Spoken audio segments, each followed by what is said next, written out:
Hello, everyone. In light of the recent letter from the Congregation of the Doctrine of Faith entitled Fiducia, Supplicans, and some of the sort of what I would consider erroneous news reports that I've heard, I would just like to share some thoughts on the letter based upon what I've read and based on some commentaries about the letter that I've also read.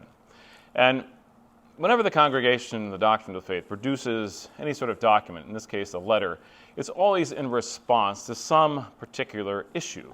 And the issue that they're responding to is whether or not the church has the authority to bless same-sex unions.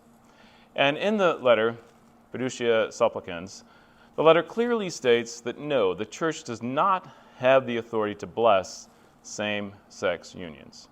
But then the letter goes on to explain both the theological background and the scriptural background of blessings in general. And they talked about blessings in general.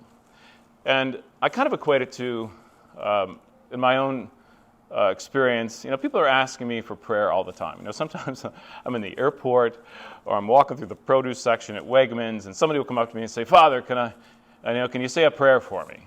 And typically my response would be, "Okay, is there anything particular you want me to pray for?" And sometimes they'll tell me what it is. Sometimes they just say, "No, I just want you to pray for me." And so in that case, I'll offer a blessing for the person in that circumstance, whatever that might be. And so what the letter is saying is that to kind of how to respond, what do you do if a same-sex couple comes up to you and asks for a blessing? Now, in the other circumstances, I never asked for moral criteria. Are you living a moral life before I give a blessing, before I offer my prayer? And the letter is saying, well, you don't have to do this in this case either. That in this case, if a same-sex couple approaches and asks for a blessing, that you're not allowed to bless the union, but you can bless the individuals. You can say a prayer for the individuals. And what is the prayer? Well, the prayer is the same for everyone. That's the prayer for my own spiritual life, and that's my openness to God's will, that I may be able to have the strength and the courage and the grace to do God's will in my life. And that's basically, in a nutshell, what the document contains. It's a 5,000-word document really specifically addressing whether or not the church has the authority to bless same-sex unions, and the answer is no. And then it just talks about blessings in general, the theological and scriptural basis.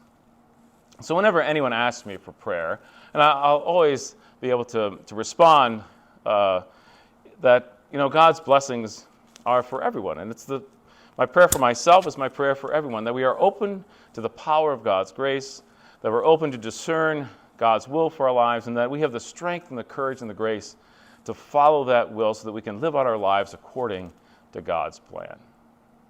And that is just a basic summary of the letter that came out, this Fiducia Supplicans, on December 18th. Thank you, and God bless you.